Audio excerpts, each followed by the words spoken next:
Assalamualaikum warahmatullahi wabarakatuh. Hari ini kita akan berkunjung ke sebuah tempat startup yang bernama Zona Kreatif Indonesia. Ini bertempat di sekitaran Kota Depok. Kebetulan pemiliknya adalah teman saya juga, masih muda juga. Kebetulan beliau adalah founder dari startup perusahaan aplikasi tersebut, di mana bergerak di bidang developing untuk aplikasi baik di perhubungan laut maupun kementerian lainnya. Bagaimana kegiatannya? Ayo kita lihat bersama. Nah, ini salah satu fasilitas internet yang terpasang di ZKI. Tadi saya dapat informasi dari Mas Muhammad Rizky sebagai foundernya sudah menggunakan 3 ISP, Internet Service Provider. Ada dari IndiHome atau Telkom, kemudian ada dari MyRepublik, dan yang terakhir dari Icon punya PLN. Ini digunakan untuk mendukung bandwidth yang digunakan oleh teman-teman saat berkegiatan di Zona Kreatif Indonesia ini.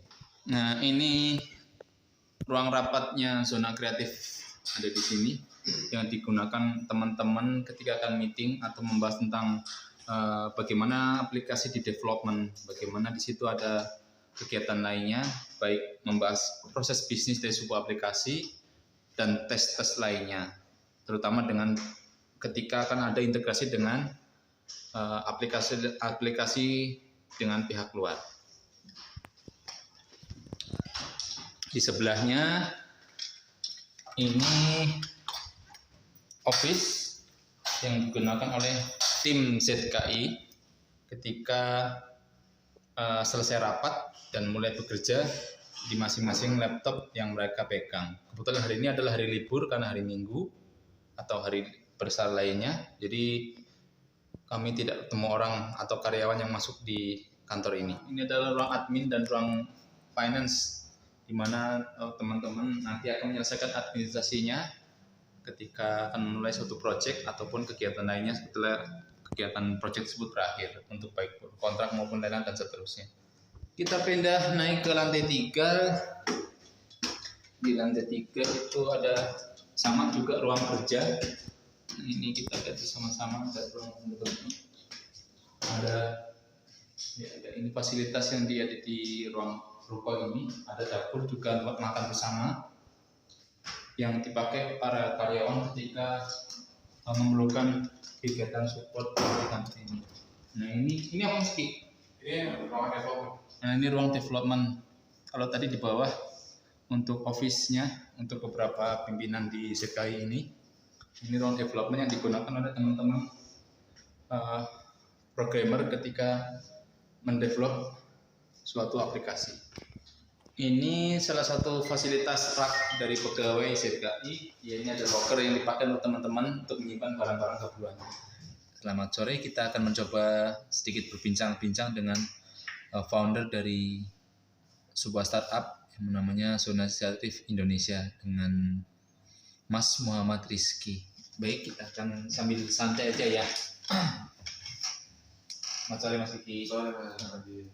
Ini tadi saya dapat tugas dari kampus untuk wawancara terkait dengan kewirausahaan, malah lebih fokusnya ke startup, karena di sini ada mata kuliah namanya inovasi bisnis startup. Nah, salah satunya kami mendapatkan tugas untuk wawancara terhadap founder-founder perusahaan startup untuk sebagai memberi inspirasi bagi teman-teman di kami dan mungkin generasi setelah kami juga, adik-adik mahasiswa berikutnya, untuk bisa berinovasi atau mencoba membangun startup.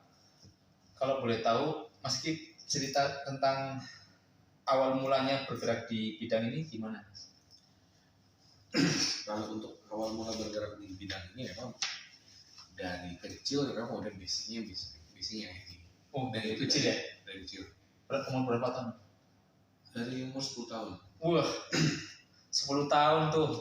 Ya, cuman mantap. Memang itu kebetulan karena keluarga juga ada basic IT juga. Jadi itu menular, dan itu di lingkungan keluarga. Dan tambah lagi juga memang itu IT yang dulu awalnya waktu masih kecil cuma sekedar hobinya main game, lama-lama bosan berubah jadi coding. Nah dari situ ya udah hobi itu jalan terus, kemudian sampai SMA. SMA itu udah mulai ngerjain sampingan, udah bikin website, bikin e-commerce, toko online. Dulu e-commerce-nya belum seperti sekarang yang sebesar marketplace, tapi cuma toko-toko online waktu itu bikin di vektor komputer. Itu bikin untuk jual beli komputer, beli laptop. Itu menggunakan media platform website. Jadi awalnya dari hobi dulu ya? Dari hobi dulu. Jadi nggak langsung tiba-tiba bikin kepikiran bikin zat, enggak. Itu nggak kepikiran, cuma memang dari hobi, kemudian hobi itu ternyata bisa menghasilkan, tidak sambil jalan nanti, dan kebetulan customer-nya puas, kemudian ya dari mulut ke mulut masuk juga ngambil beberapa project di ada di BUMN, ada di swasta, kemudian ada di pemerintahan. Cuma waktu itu masih pegangnya menggunakan bendera orang. Jadi kita bikin bendera orang. Nah, seiring berjalan lama-lama kepikiran untuk kenapa enggak kita bangun sendiri nih, daripada kita pinjam bendera terus, kita nggak tahu administrasi bagaimana.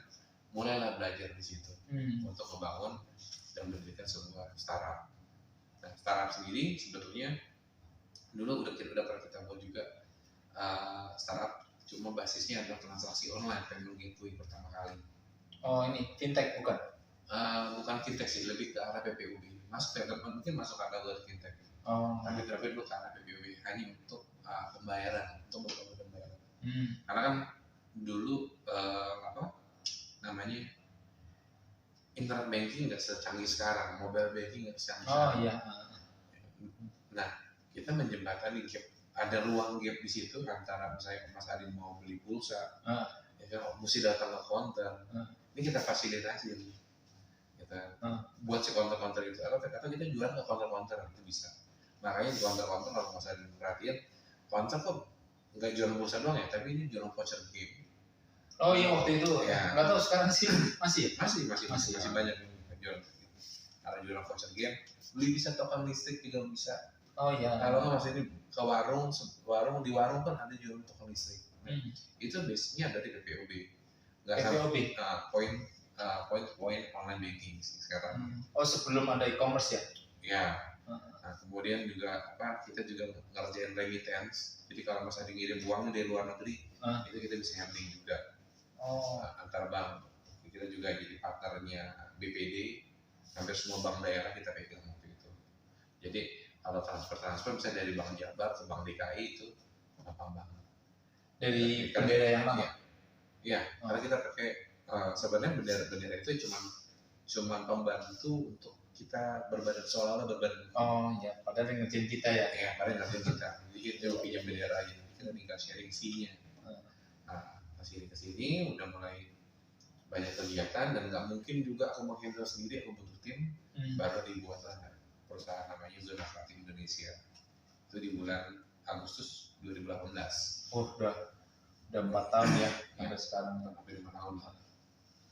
Kalau boleh tanya, dulu yang pertama kali pegang pakai codingan pakai bahasa apa Mas? Codingan itu dulu pertama kali belajar tuh bahasanya C Clipper. Masih ada ya sekarang? Masih, tapi jangan pakai.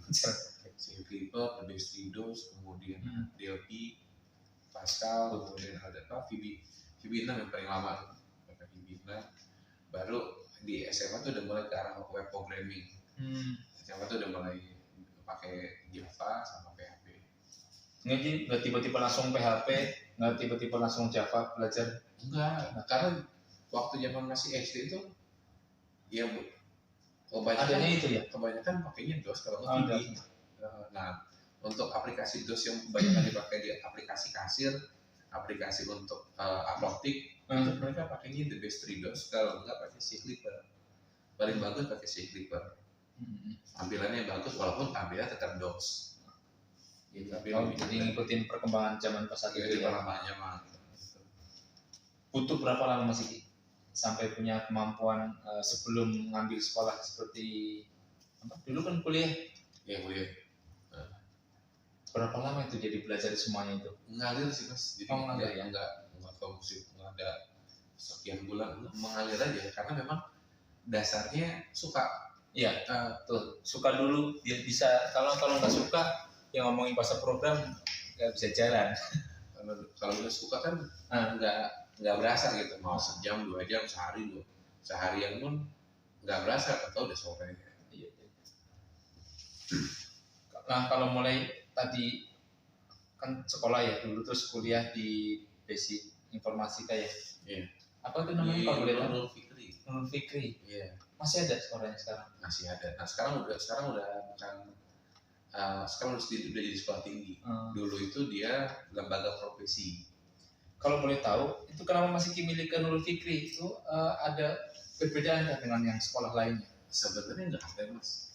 Mungkin pilihan Nurul Fikri karena saya dulu nggak berkesempatan untuk kuliah. Jadi nggak usah kecewa kalau nggak sekolah. Ternyata bisa dengan seperti ini masih menjadi perusahaan startup seperti sekarang ini. Nah, cuman ada opsi yang alternatif gimana nih? Karena akhirnya bilang dulu kasih udah di sini aja nih, gitu kan. Ternyata begitu lihat materinya, wah ini bagus banget, gitu. Perbedaannya apa sama kampus yang lain? Kalau kampus yang lain itu banyak teorinya, sementara waktu di Nurul Fikri itu banyak prakteknya. Mungkin kalau Nurul Fikri yang sekarang sama seperti kampus-kampus lain. Karena ikutin standar dikti ya. Standar dikti. Jadi kalau zaman saya kuliah itu nggak ada tuh namanya materi bahasa Indonesia. Nggak ada. Langsung teknis, case. Langsung case. Kayak misalnya teman aku ada yang sekolah di Unpad gitu kan. Ada yang sekolah di Pakuan. Nanya, lu belajar Linux semester berapa ya?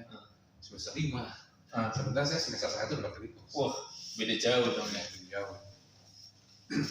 Apa yang paling berkesan waktu itu bisa ya berkesempatan di model sekolah seperti itu, di mata kuliah apa yang paling berkesan? Ya Linux sebenarnya. Karena untuk semester 1 mungkin di semua kampus jarang yang anak yang langsung pakai Linux. Apalagi di mata kuliah semester 2 tuh itu kita semester 3 itu kita udah belajar Linux security. Dan itu terpakai implementasi dengan sekarang. Iya. Sangat berguna. Ketika ada hacking, gimana kita cara mengisolasi server itu kita diajarin. Nggak mungkin ditemuin di OS lain selain itu. Sejauh ini sih jarang sih. Jarang ya. Windows nggak mungkin, Mac juga nggak mungkin. Paling dekat sih Mac, tapi kemungkinan Mac kan jarang buat pakai server. Oh iya. Kan walaupun Mac sebenarnya komen line terminal yang mirip sama Linux, tapi kan Linux memang udah cukup powerful untuk jadi. Iya. Bisa begitu open source ya. Jadi biaya menjadi pertimbangan ya buat peserta apalagi pemula ya. Iya. Terus kalau mau tanya, pemilihan nama ZK itu gimana ceritanya Mas? Dadakan sih itu sebenarnya nggak ada mikir apa itu artinya zona kreatif Indonesia itu artinya apa, terus kenapa harus namanya itu? Sebenarnya kita jualan namanya itu dulu bukan zona kreatif tapi sniper teknologi. Teknologi. Dan itu baik dari di waktu itu ada proyek di Kemendak, kemudian ada di Kemenhub, sama-sama si JIK juga yang kita kerja sama JIK. JIK yang nanya kok waktu di Kemenhub kok sniper teknologi saya pernah dengar gitu waktu di Kemendak. Ya, karena emang itu yang kita jual. Makanya begitu JIK lihat ada nama sniper teknologi di Kemenhub, mereka langsung klik. Pas sniper teknologi juga Mas Ki sendiri dulu yang mendirikan atau ada tim lainnya? Itu sebenarnya cuma grup sih. Belum resmi waktu namanya. Belum punya legalitas ya? Belum ada legalitas. Kalau ZKI sudah? ZKI udah ada legalitasnya. Nah, karena waktu itu kita bikin perusahaan nggak boleh ada kata bahasa Inggris, jadi diganti. Kita cari mendadak nih, pakai bahasa nama apa ya pas ya? Karena kita ngerasa kita anak-anaknya kreatif, udah bikin aja namanya Zona Kreatif Indonesia. Dimana itu satu wadah yang berisi orang-orang yang kreatif buat sepak bola Indonesia. Nah kalau kita perhatikan tuh kan ada yang unik ya dari logo ZKI itu Z ya. Ada itu maknanya? Nggak ada. Itu nggak dipatenkan sekalian? Nggak ada sih. Nanti diambil orang loh. Mungkin hak cipta gitu. Mungkin kalau produk mungkin. mungkin itu mesti kita patenkan karena kemarin kita punya produk itu udah saling orang. Oh, kalau boleh tahu produk apa Mas? Jadi kita punya produk namanya PVC. Oh, PVC ya. Nah ternyata PVC ini sekarang dipakai sama Perindo. Nah, itu kan nggak mungkin lah kita perusahaan kecil, mereka perusahaan besar. Ya tapi kalau waktu itu masih daftarin haki dulu, berarti kan dia nggak bisa pakai nama itu. Atau kalau dia mau pakai nama itu, bayar royalti dulu untuk Mas Kiki kan beli hak ciptanya. Iya, tapi ya udah, itu cuma sekedar nama dan kita ganti jadi Portos atau PortOS, Port Operating System.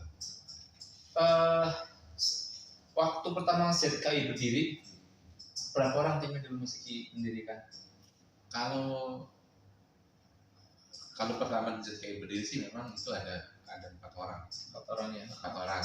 Tapi kalau misalnya ditarik mundur lagi, ya sebenarnya sendirian awalnya. Awalnya sendirian, single factor, gitu. Dan mana-mana ya sendirian semua. Sekarang berapa total karyawan? Sekarang 20 orang. Mantap. Semoga berhasil dan sukses terus ini. 20 orang. Ada kesulitan tersendiri Mas selama menghandle 20 orang ini? Ada. Kesulitannya itu ketika kita udah jadi founder, mungkin kita akan dari sisi teknis akan sedikit berkurang. Kita nggak mungkin sisi teknis, tapi kita belajar mengedukasi. Mungkin kalau udah jadi pebisnis, kalau udah di kantor, mereka lebih kayak orang tua jatuhnya. Lebih banyak ilmu parenting yang dipakai. Betul. Jadi gimana kita bisa mensinergikan semua tim itu menjadi satu tujuan, bagian proyeknya sesuai timeline dan segala macamnya. Nah, itu yang agak repot karena setiap individu dia punya karakteristik masing-masing beda-beda. Ada yang dia temperamental, ada yang dia dikit-dikit cepat ngambek, ada yang dia orangnya easy going, masuk kemana-mana. Nah, itu yang agak susah. Leadership ya penting di sini. Ada suka dukanya ketika mendirikan startup ini? Ada, pasti ada lah. Nah mungkin sukanya semua nggak mungkin ya. Duka semua juga nggak mungkin. Oh ya, balik lagi. Selama 2 tahun ini kan kita pandemi nih, 2020 awal ya sampai sekarang dan bahkan belum dicabut. Ada nggak keuntungan atau kerugiannya dengan kondisi pandemi saat ini? Sebenarnya kalau keuntungan sih mungkin nggak ada ya. Ada sedikit ya. Jadi Mas justru keuntungan dong, karena bergerak di bidang sistem. Sebenarnya kalau keuntungan dari sisi pekerjaan sih emang sistem nggak putus gitu, kan nggak kekurung sama masalah COVID pandemi. Tapi yang agak sulit kita di masalah karena ketika jadi perusahaan ini pimpinan ini udah kayak orang tua. Gimana caranya mengkoordinasikan anak-anak ini? Itu kesulitannya. Gimana kita mesti ini anak benar nggak sih di luar sana dia ngerjain proyeknya nggak? Oh iya. Dengan deadline-nya ketat nggak? Dia bilang cuma oke begitu dicek ternyata nggak dikerjain. Ada yang cuma diam doang tapi dia ternyata ngerjain. Nah kesulitan itu agak sulit. Kalau kita bikin Zoom misalnya setiap jam 8 pagi kita Zoom buat nanya progress. Ya, tapi kan ada aja alasannya. Misalnya laptopnya lagi error nih. Padahal mungkin dia nggak ngerjain.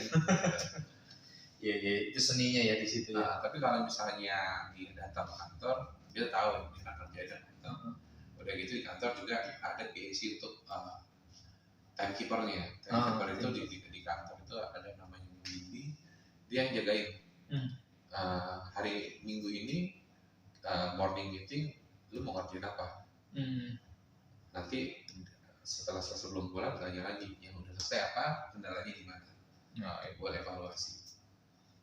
Kalau pas ada kendala misalnya, kan kita nggak tahu yang namanya anak buah juga ada kendala yang sampai fatal, kemudian malah membahayakan dari organisasi ini. Ada pernah ditemui seperti itu? Ada. Terus kira-kira dari Mas Iki ada tindakan apa waktu itu? SP, jadi kasih SP. Satu, mau kita evaluasi. Pada saat sebelum kita mengasih SP2 dia udah mengundurkan diri dulu. Itu ya kesusahannya ya. Karena berat banget waktu itu case-nya juga lumayan berat dan ZK hampir di blacklist kalau saya kerja. Makanya itu langsung kami selesaikan semuanya. Iya. Sekarang masih bergerak di web base ya, atau ada beralih juga ke apps? Apps udah mulai. Oh sudah ada. Udah mulai. Oh di internal, di kementerian atau ke company? Baru di kementerian sih. Di kementerian.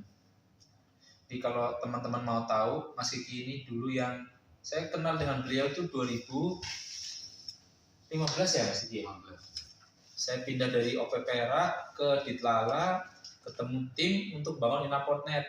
Saya juga waktu itu masih awam, apa itu Inaport.net, apa itu pelayanan di pelabuhanan. Ternyata semakin mendalami, nah mulai kenal dengan Mas Kiki. Situ kami kenal sampai sekarang, makanya akrab sekarang. Nah, kurang lebih ya 5 tahun, berapa sekarang? 7 tahun sudah. Kebetulan bertugas tentang inovasi di startup. Nah ini saya kepikiran dengan Mas Kiki inilah, coba saya angkat untuk mengerjakan tugas yang dibebankan ke kami sebagai salah satu tugas dari mata kuliah tersebut. Pas saat zona kreatif berdiri ini, waktu Mas Kiki mendaftarkan, ada kesulitan untuk legalitas? Enggak ada sih. Enggak ada ya? Enggak ada. Jadi sebenarnya untuk sisi cuma koreksi cuma itu aja sih, nama nggak boleh pakai bahasa Inggris. Jadi sebenarnya dari sisi pendaftaran legalitas hukum untuk kegiatan usaha nggak ada kesulitan sekarang ya? Nggak ada, lebih cepat. Benar-benar mudah. Mudah. Tidak seperti yang orang juga katanya kan waktu mendaftarkan perusahaan susah, mendaftarkan ini aja susah, terus kemudian sampai ke Kumham katanya susah. Enggak ya? Enggak sih. Tinggal koordinasi sama si notaris yang bisa notaris bantu kok. Kadang ada kekhawatiran teman-teman juga kalau mulai bisnis startup atau mendaftarkan, kok kayaknya susah ya mendaftarkannya, ribet. Padahal enggak ya? Enggak keluar biaya banyak juga. Enggak keluar biaya banyak. Keluar biaya pasti keluar biaya itu Iya, sempat kemarin ada teman khawatir seperti itu. Jadi wah ini mau bikin apa belum apa udah minder. Cuma disiplin administrasi aja sih itu yang agak susah. Makanya memang untuk orang admin itu memang harus khusus orang admin, itu nggak bisa misalnya orang programmer sudah jadi admin itu nggak bakal bisa admin ya admin. Dia karena admin semuanya ngambil semuanya, jadi akan terbantu. Tapi kalau misalnya nggak ada orang admin itu pasti karena contoh misalnya kita kan punya kewajiban untuk lapor pajak setiap bulan ya. Kalau misalnya programmer lapor pajak nggak mungkin, pasti ada admin, finance, orang legal itu, HR itu pasti penting untuk komponen itu. Iya. Sebenarnya kondisi saat ini balik lagi ke pandemi, itu malah bagus juga untuk pemicu ya. Kan dulu nggak nyangka nih aplikasi online itu kan booming. Bahkan dulu mungkin kita tidak menyangka ketika rapat tatap muka dengan online, Zoom, kan dulu belum ada kepikiran seperti itu. Dengan adanya kondisi pandemi seperti ini malah jadi pemicu nggak sih langsung dengan KZKI sendiri? Malah semakin laku nih produk-produknya. Mungkin gini, lebih tepatnya kesadaran orang di Indonesia terhadap teknologi itu jadi lebih tinggi. Terhadap penjualan omset GZK sih nggak terlalu berpengaruh secara signifikan, tapi kesadaran itulah yang muncul untuk menggunakan teknologi. Dari sisi pemerintah maupun masyarakatnya ya? Berarti kalau langsung ke CPI enggak? Terus terakhir untuk yang produk-produk yang masih dihandle tadi apa sih yang sekarang sedang dikerjakan? Sekarang sih masih banyak proyek ya. Tadi kan Inaport.net, kemudian ada Sinergi PBJ, kemudian ada aplikasi perizinan crossing di kereta api. Di kereta api ya? Kemudian ada sertifikasi prasarana di perkereta apian juga. Kemudian di tempat Mas Adi juga kemarin juga ada yang MKHT untuk monitoring Taruna, keseharian Taruna, kegiatan hariannya seperti apa. Itu nanti Taruna tinggal buka aplikasi Androidnya, nanti dia tinggal foto. Setiap misalnya hari ini lagi kegiatan perkuliahan, nanti dia tinggal absen di situ, foto. Nanti kalau memang ada lampiran ini apa pendukung tinggal di upload. Nanti datanya bisa dikonsum oleh dua pihak. Yang pertama oleh STIP sendiri, yang kedua adalah orang tua. Jadi orang tua bisa lihat nih keseharian kegiatan tarunan tersebut ngapain aja sih. Apakah dia bangun pagi nggak jam 4:30 kemudian ibadah paginya, olahraga nggak, kemudian ada apel pagi nggak, itu semua tercatat semuanya. Pakai ini mobile apps, oh bukan web browser lagi bukan ada dua versi. Yang pertama untuk absensinya kegiatan harian tarunanya dia tetap pakai mobile apps, tapi untuk staff STIP dan orang tua mungkin itu dia menggunakan web gitu. Jadi karena kenapa? Kalau di STIP sendiri fungsinya macam-macam, entah dia nanti bikin jadwal kegiatan atau dia mau lihat tarunannya siapa aja, karena kan jumlah tarunan pasti banyak. Nanti mungkin di filter berdasarkan prodinya apa saja atau berdasarkan angkatan. Kemudian misalnya ada taruna yang terkena sanksi kedisiplinan, mungkin itu bisa diberikan skor. Kayak gitulah. Jadi makanya ada dua versi, ada versi Android yang memang hanya untuk kegiatan harian tarunanya, sesuai namanya MyKHT untuk kegiatan harian taruna, sama aplikasi webnya untuk manajemen dan reporting. Bagus ya kalau itu berjalan. Bagus. Malah bisa nanti diaplikasikan ke seluruh UPT BPSDM. Perhubungan. Betul. Cuma mungkin PR satu di storage. Balik lagi karena infrastruktur ya. Itu kan dia foto setiap hari. Iya, transaksi satu hari dia kalau nggak salah ada sekitar 16-20 kegiatan dalam satu hari. Berarti satu anak ngirim file foto sebanyak 24 kali misalnya. Udah ketahuan storage. Iya, satu orang satu hari. Kalau satu file fotonya misalnya 2 mega, karena misalnya 22 kegiatan yang bergambar. Misalnya 2 mega atau 3 mega, berarti kan sekitar 50-70 mega per hari dari satu anak. Satu angkatan misalnya ada 1.000 orang. Tahunan. Satu hari. Itu yang keteteran di sisi storage. Storage seperti apa, dan nanti mungkin dari STIP juga bisa ada punya kebijakan. Kira-kira dengan jumlah storage yang sekian besar, nggak mungkin datanya dikit terus. Iya. Penghapusan datanya per periodenya berapa nih? Apakah per 1 tahun, per 2 tahun? Nanti tinggal ditentukan kebijakan dari STIP. Seperti itu sih. Tadi balik lagi, salah satunya kan tadi Mas Kiki dari Inapon nih. Nah ini ngomong Inapon itu udah berjalan dari 2016 ya, 6 tahun lah. Selama 6 tahun ini bagaimana perkembangannya yang Mas Kiki lihat sebagai startup ketika dulu belum ada Inapon dan sekarang di perhubungan laut dan pelayanan di pelabuhan? Untuk perkembangan Inapon sendiri sebenarnya signifikan banget dan sangat berasa. Mungkin kalau untuk yang di pelabuhan itu berasanya amat. Jadi yang sebelumnya manual menjadi online, dan nggak cuma online tapi yang didapatkan adalah sistem terkolaborasi. Kenapa saya bilang seperti itu? Karena 2013-2014 sampai 2015 sistem Inapor itu masih bersifatnya terdistribusi. Artinya setiap UPT, misalnya UP Priuk, kemudian ada Syah Bandar Priuk, itu mereka punya aplikasi masing-masing, punya server masing-masing, sama-sama nama aplikasinya Simbadu, tapi dia beda. Oke. Dan belum lagi aplikasi Inaportnya juga sama, dia juga ada. Dan Pelindo harus login ke aplikasi Inaportnet dan dia harus login. Ribet ya? Itu sangat ribet.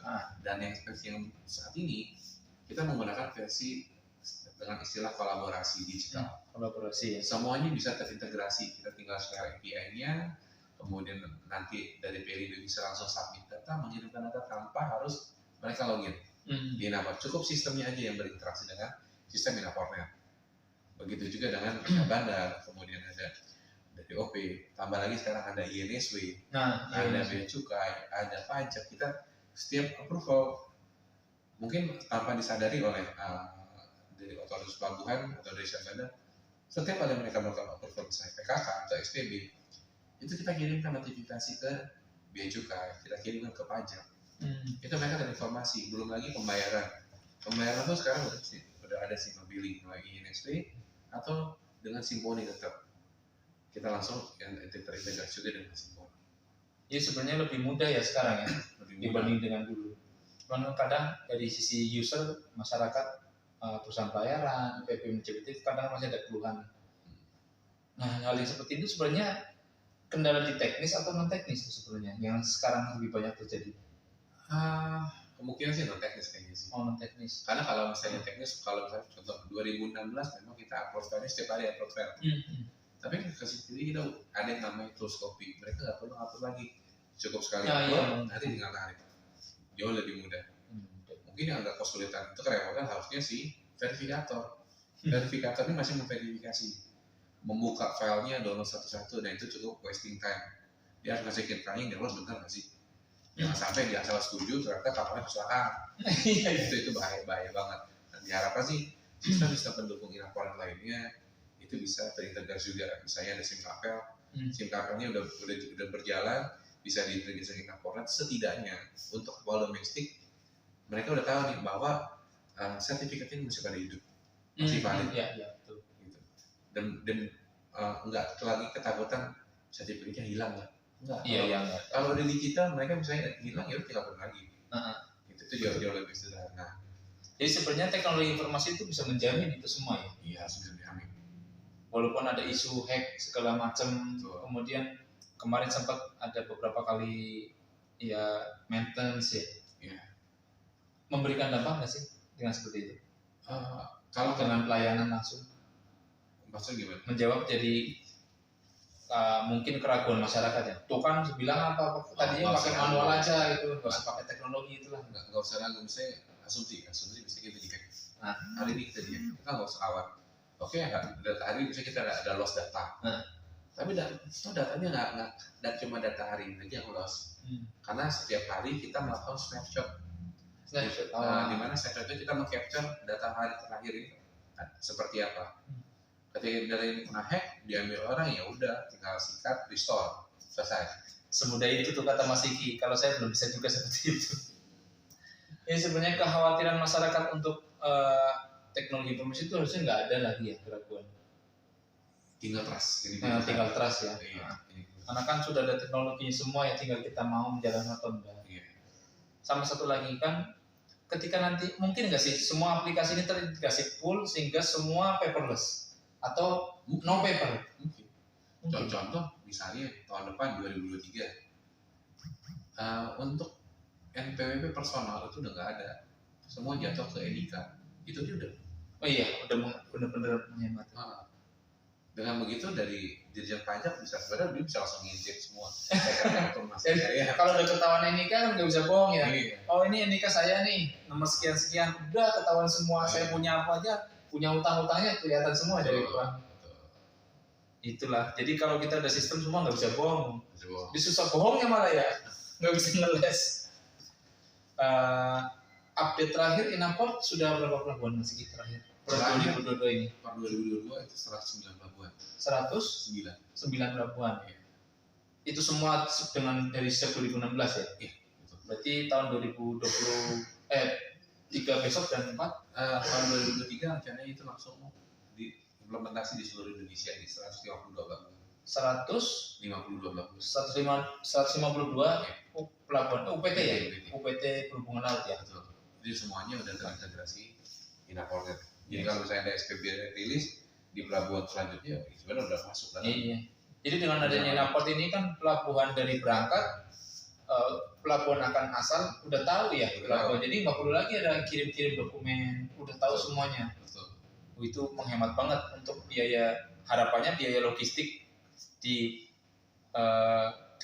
port clearance bisa berkurang dengan seperti ini, karena ya kalau memang semua sudah terlihat transparan kan jelas ya biayanya terlibat berapa. Yang dulu mungkin ada isu logistik banyak ya, secara tidak langsung bisa nanti ketahuan dari sektor mana yang memang masih menjadi beban. Terakhir katanya udah menghasilkan SPP online ya tanpa diambil. Ya. Semua di 109 ini SPP-nya langsung dicetak sendiri. Jadi SPP nggak perlu lagi ngambil ke Sabandar ya? Nggak perlu. Tapi dokumen masih tetap di Sabandar. Jadi dokumen fisik kapal masih tahan, tapi SPP-nya nggak perlu lagi cetak. Iya, bisa cetak sendiri juga. Per tahun berapa itu? Per 2022 ini. Wah, jadi sebenarnya nggak ada kekhawatiran ya dengan sistem aplikasi di pelabuhan mau di bidang manapun ya. Betul. Asal sudah trust, sudah jalan ya benar. Ya kurang lebih itu Mas Iki. Terima kasih atas waktunya. Kurang lebih hampir berapa menit? Setengah jam lebih. Saya juga mohon maaf sebelumnya karena pakai mic-nya kurang pakai apa. Kita masih waktu santai aja. Karena dengan adanya wawancara ini untuk startup ini, harapan bagi kami ya menggali informasi, bagaimana memberikan inovasi, bagaimana memberikan inspirasi bagi generasi berikutnya agar bisa ya setidaknya punya ide-ide yang seperti Mas Iki kalau memang orang tersebut atau kita atau teman-teman kita berminat di bidang informasi. Terakhir dari pesannya founder nih, ada tagline nggak, kalimat-kalimat khusus untuk ZKI ini? Biasanya kan ada nih kayak misal di perusahaan apa, dia punya motonya apa, punya yang jadi untuk generasi penerusnya dengan moto itu harapannya ZKI akan selalu terus berinovasi untuk lebih baik lagi. Tagline kita simpel sih. ZKI Incredible. Mantap. ZKI Incredible. Kok bisa milih itu Mas? Ya karena kita berharap bahwa semua yang ada di ZKI adalah orang-orang yang luar biasa. Was, mantap. Kurang lebih itu Mas Eki ya. Terima kasih atas waktunya. Selamat sore. Demikian kawan-kawan. Semoga bisa menjadi bahan ulasan untuk evaluasi kita berikutnya. Saran dan masukan kami perlukan untuk kedepannya untuk lebih baik lagi. Terima kasih, selamat sore.